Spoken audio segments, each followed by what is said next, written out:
Hey everyone, welcome back to another episode of Red Document Projections. My name is Lucas, and I have Eric here as always.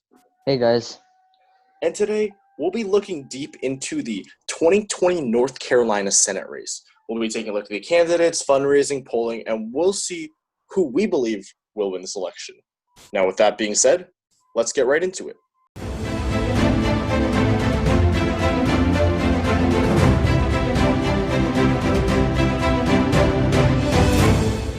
Before this episode begins, we do want to give a quick update on the Kentucky Senate primary, Democratic primary. We're going to check back to it again.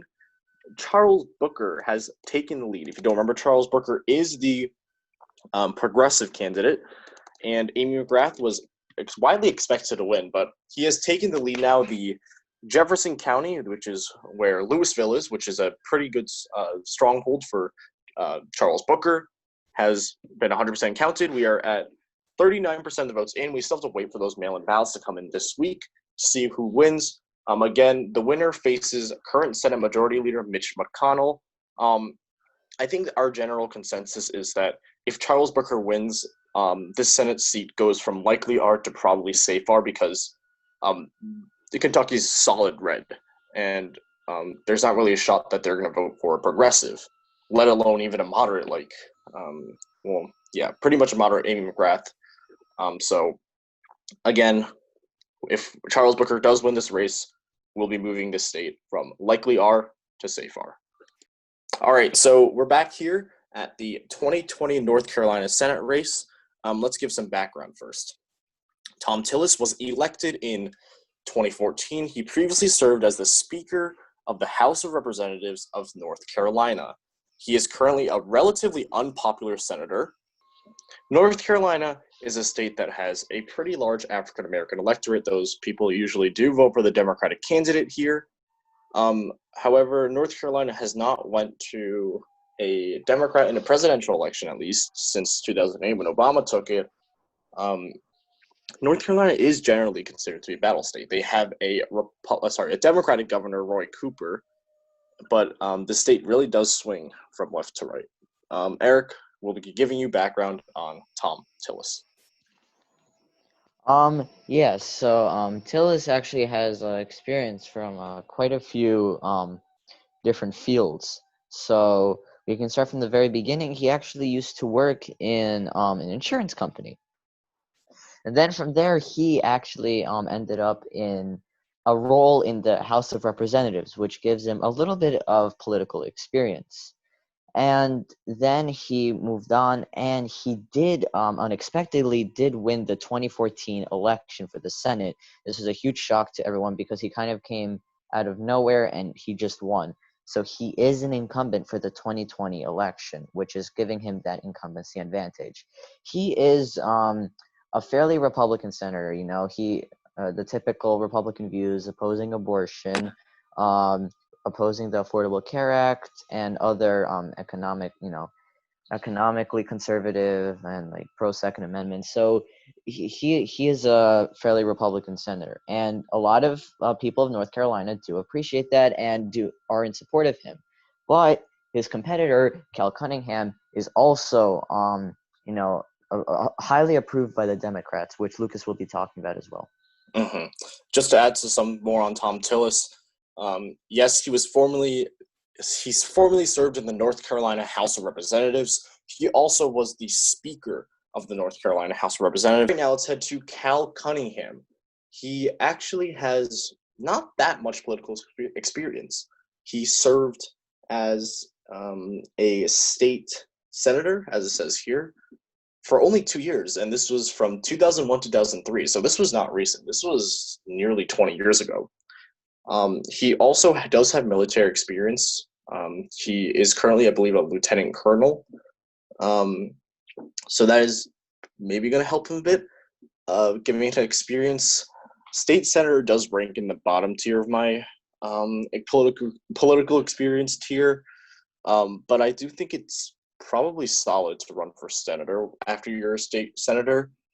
I feel like it might have been better for him to run for House of Representatives, but that's fine.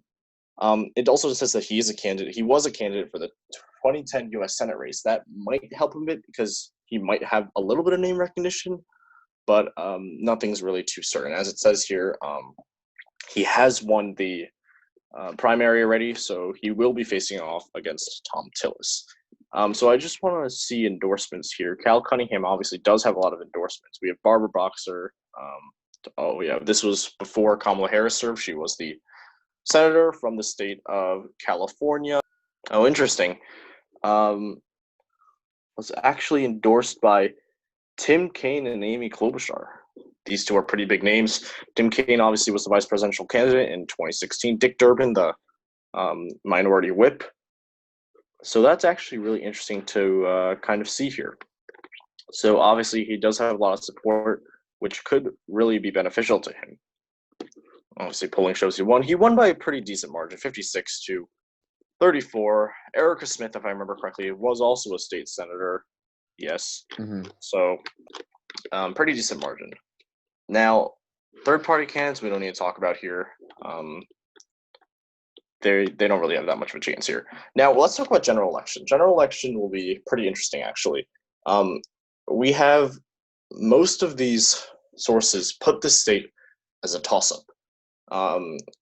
And one source puts it as lean, although I think they do put a lot of the states as lean and usually avoid putting toss-up. But looking at this fundraising here, I was taking a look at this earlier, and this is probably going to help Cunningham a lot. $4.4 million to $2.1 million. Obviously, this was the first time that he outraised Tillis, but that's a pretty good amount of money. Although, as it says here, Tillis did have some prior funding. But looking at funding, if you're getting a lot of funding, that's looking good on your end because then you can send out more ads out. That's kind of why Michael Bloomberg was pretty high in the polling numbers because he was always sending out those ads with his own money. Looking at polling now, polling is kind of why the state does seem to have a little bit of Democratic edge. Eric, why don't you discuss this? Yeah, so if we look at a more trusted poll and the overall poll, I think this one's a bit outdated. I saw one recently that's actually +3, but I actually don't know how true that is. We do think Cunningham has a slight edge here. Usually in our political predictions, we did put this as tilt R, and most of these pollsters down here. Tilt D, you mean, right? Yes, tilt Democrat, and most of these pollsters put the same. Most of the most recent one, which is about June 22nd, June 23rd, maybe taken a few days before that, but still fairly recent. They do show Cunningham at a 4% lead, and at this rate,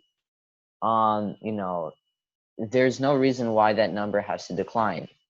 As of today, June 28th, he is Cunningham is gaining quite a bit of momentum. And yeah, reason for this can be because of the Black Lives Matter movement. As I mentioned in the beginning of this video, North Carolina has a pretty decent African-American electorate. And they're probably going to go out and vote for the Democratic candidate kind of as a result of what's kind of happened. So if taking a look at this, yes, polling is probably swayed to the left a bit. This is still really close to call. At the moment, I think it's honestly a pure toss-up. Polling is extremely close. About 4 points. Actually, let me reword that. The average according to RCP is really close, 0.2. This is really anyone's election. Polling shows him up by about 4 points, which is in our lean characterization. 4-2-4. Who's actually leading here, but around 2 to 4 points. So that is in our lean characterization.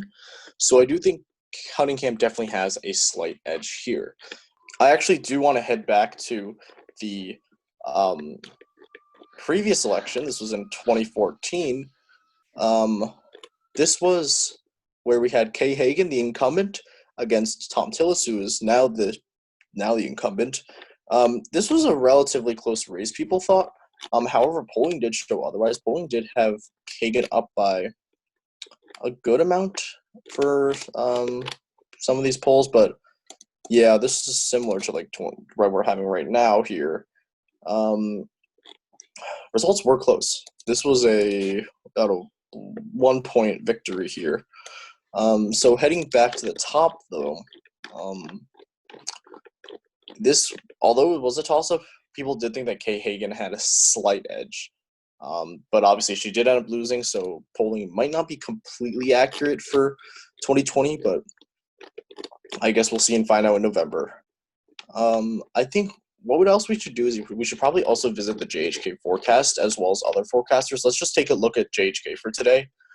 Maybe next time we'll look at political as well, but let's just see what JHK puts this as. All right, so looking at the JHK now, we discussed this in the other video, but I think it's important that we also go deep in here as well.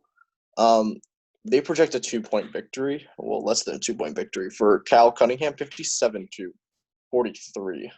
Oh, whoa. As we can see, things have changed again, just like yesterday's JHK presidential video. Looks like we did see some change here. It was closer before, and I definitely do think it was because of the recent events regarding Black Lives Matter, and we're seeing a lead for polling. So that is definitely pretty interesting to take a look at, as we said before. So we do think Cal Cunningham has a slight edge over Tom Tillis, but this election really is up in the air. It can really go either way. And this is one of the key Senate elections that will probably be determining which party ends up holding the majority in the Senate. And that's the end of the video for today. Thank you all so much for watching. If you like this video, please hit the like button. And if you like our content, please subscribe. We'll see you in our next episode tomorrow. See ya.